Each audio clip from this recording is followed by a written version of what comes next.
What's going on, guys? Thanks for tuning back to the channel. In today's episode, we're going to be working on this Bolens power hoe. Now, to my understanding, they only made this model for 3 years, 1950 to 1953, and I think they replaced it with a larger model. So this originally was my grandfather's, and I believe he bought it new and back in the day. And my dad still remembers using this to plow snow, and we do actually have the snow plow for it. So if we do get it running, we'll be mounting that on the front. But it was sitting for 40 years, and we recently just got it. So now I'm going to be trying to get this thing going again. And it's going to be a job because it's been sitting for 40 years, but you never know. Some of these old engines, old brakes, and old Kohlers like to start right up after they've been sitting. So this one, it's got good compression. The pull start's a little bit sticky on it. As you can see, it doesn't really go back too far. You kind of have to wait and spin it over, but I sprayed some PB Blaster on there, so hopefully that'll loosen up, and especially once we get to pulling, because that is going to be a pain if we have to keep rolling that back. But let's check the oil in it, and then go from there. So this model has the Briggs & Stratton on it. I'm not really even too sure of what it is. I guess I can run these numbers here and figure out the exact engine that's on this, but it's a 4-cycle Briggs & Stratton. I guess before we even start, we're going to check the oil here, and I guess this is how you check the oil. Have not really even worked on any of these engines recently, so I guess this is how we're supposed to check the oil. So can I remove this and see if there's anything in there? As you can see, it is just covered in oil, so hopefully there is, but we will see. Okay, guys, so we got the plug off, and you can see right there, there's a little bit of shine to it. So we do have oil in here, and it is pretty good. So we put our cap back on here before we forget, and I already did check for spark, I believe, around Christmas time, which is when we first got this. So let's put some fuel in there and get the pull and see if she'll run. Alright, so come up here to the gas tank. This is a steel tank. Look at the tank, as you can see, it's pretty clean in there. No real rust or anything, so that is actually really good. A little bit of, I guess, dirt there or whatever, but looks pretty good to me. So, I was looking in there and I found this piece, a little round piece here, and if I had to guess, this looks like it'd probably go on the bottom of the cap there for the vent. So, because right now there's just a hole in the cap, and fuel could easily slosh out of that. So I bet you that's probably supposed to go into the cap somehow. But anyway, we're gonna run it without it for now, and then put it on later, I guess, if that's what indeed it actually comes to is for. So get to putting some fuel in here, and hopefully it doesn't all leak out the bottom, but we'll see. Our fuel water separator bowl here is leaking fuel, but it's not leaking super bad, it's just dripping. So I mean, let's get the pulling over and give her some choke here, see if she'll pick up any fuel. We might have to give her some persuasion. The throttle cable, I think, is stuck because I'm not getting any movement out of it. So let's I guess take the cable off here and see if we can fix it. So hopefully it's not too bad, so we can hopefully use it, but we'll see. I can't get it to move right now. Probably have to take the whole cable off, and either it's probably just stuck up in the cable. Probably have to get a new cable there, but as of right now, it's just sitting there at idle. So we can also control the throttle by hand there a little bit if we loosen the cable back up. So if it doesn't want to start at idle, we can always just give it some more throttle there. But I got the choke set to on, got the fuel open, so I mean, let's get to pulling.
missed it, but I just took the hood off, and this would probably be why it's not starting, because it's not even on the spark plug. So that'll help, and I believe that my grandfather probably rigged this switch up, because this, I think, is the actual start-stop switch from factory, and I don't know if he didn't like that or something. So I think he rigged this one up, which it says right here is middle is start.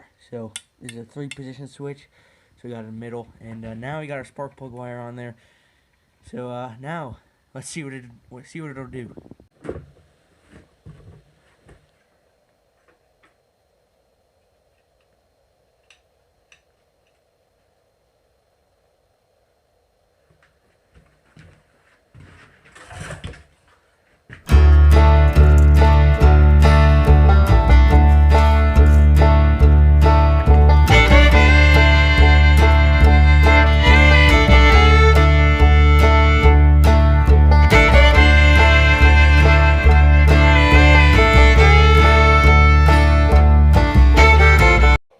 So I just gave it a shot of starting fluid right down the spark plug hole.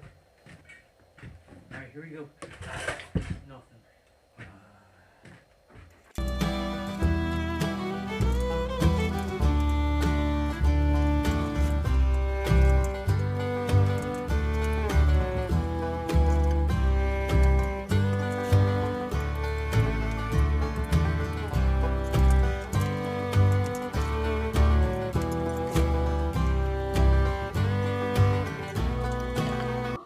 Alright guys, so I'm going to use my drill instead to spin it over. The pull start isn't doing it. It kind of feels like the rope is a little bit short, and it's kind of sticking, so I'm going to use the drill to spin her over, see if we can get her to go.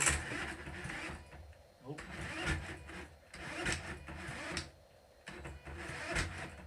Come on. Oh! It's running!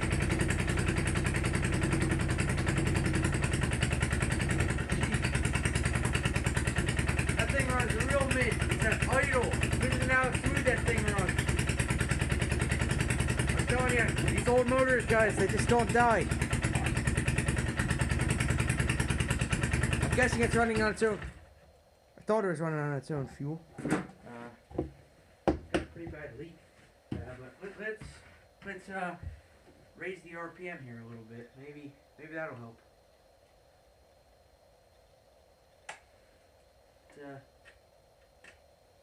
Put her on like half throttle. She's leaking fuel pretty good, but you know,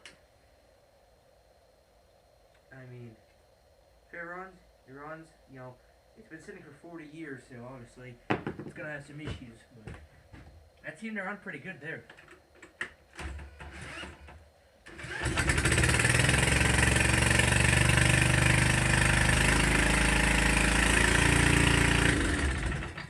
Oh yeah, kill switch works. I'd test that out. So let me put it back down. I don't really like it sitting there revving that high. So let me put it back down. It'd be nice if our throttle cable could work, so maybe that'll be our next project. Let's give her just a little bit more notch than idle. It's kind of a little bit touchy. Alright. And yeah, I know my drill doesn't spin it over that good. That's because my battery's almost dead. It is. Battery's just not real good out here in the cold, so anyway, it's like 27 degrees out here, so let's see right here. Oh, maybe it helps me.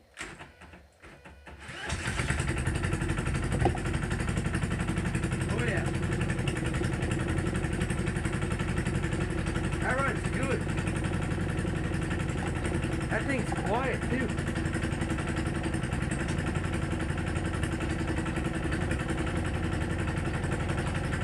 I'm gonna throw the hood back on while we just let it sit here and idle.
guys, so right now I'm just working on a throttle cable, just working it back and forth because at idle, you know, it runs, it sits there and idles right, but when you actually go take it out and you have to put a load on it, you know, to move it, you know, it kind of dies because this doesn't have enough power at idle to you know, support and move the weight of it. So and then when you try to, like, you know, manually moving the throttle, it goes up and then, you know, it'll just kind of like slowly lower back down.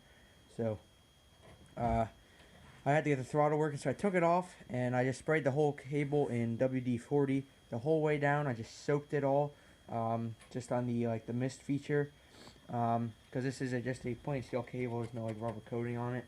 So I just soaked the whole cable down and sprayed the end real good, and as you can see, it's working really nice now.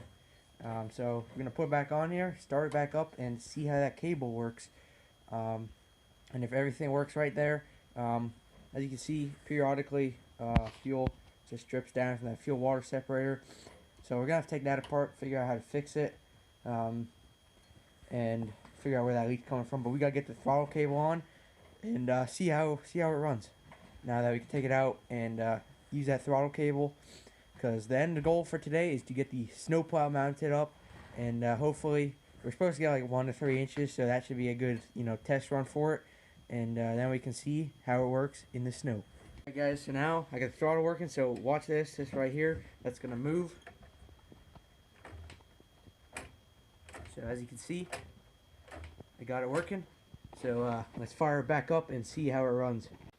Alright, so it runs pretty good, throttle works and all that, except for that one leak there, but we'll deal with that later. So I got the plow out. I've never put this plow on. Obviously, it wasn't even alive when they parked it, so I got no idea how to even put the plow on. So it's gonna be a learning experience for me. So see how we do it. Alright, so I got the plow on. It actually goes on really easy. You just put the front on to these hooks right here of the plow, and then there's a little arm that just clips in right there. So that's really easy on how to put the plow on. And then I guess you just pull this bolt out and you can change the angle of the plow. So that's really nice. It's gonna be a job trying to hold this thing up and go through the snow. I've never ran this unit other than like the half an hour I just did. So it's a learning experience, but it's pretty cool. So it's pretty cool to see how they did it back in the day, back in the 50s. How simple stuff was. You know, all you gotta do is just clip your plow in. Where today you gotta take off some stuff and you put. It's just a big process to put your plow on your normal lawnmower or whatever. Where this is just simple. All you gotta do is throw it on and you're good to go. So let's get to putting our pull start back on, so that way we can start it. And also the pull start is it's shroud, so you don't really want to run your engine too long without that, because this right here acts as a fan and blows air onto your engine, helps cool it down. So we got to put our pull start back on there so it stays cool when we're running it. So let's get to putting that shroud back on there and see if we can get it to work properly and retract when we pull it.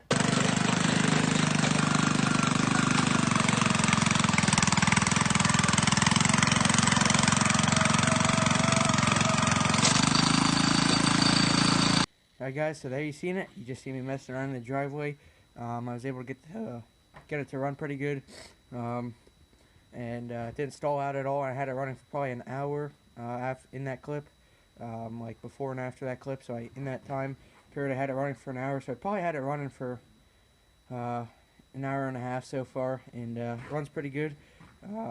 We had a little bit of issue there of it stalling out, but since I got the throttle working, it's running good now.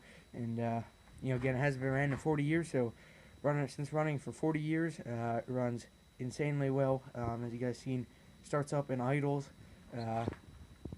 So I cannot believe how well it runs since in 40 years. So we're probably going to change the oil on it and get a fresh spark plug. Just do a tune up there, because the spark plug is pretty old and crusty. So could definitely use a new one. And I don't know what the oil looks like. I've seen a little bit. It looks pretty good. So, but anyway, you know, it's not going to hurt to change it. So change the oil, put some fresh oil in it, fresh spark plug, and we'll see how it does. So when we get some snow, I'll make a video and be sure to keep you guys updated. But that's going to be it for this video. So I would call this a complete success. We were able to get this Bolens power hoe from the 50s running again after sitting for 40 years. So I say this video is a success. So see you later in the next one.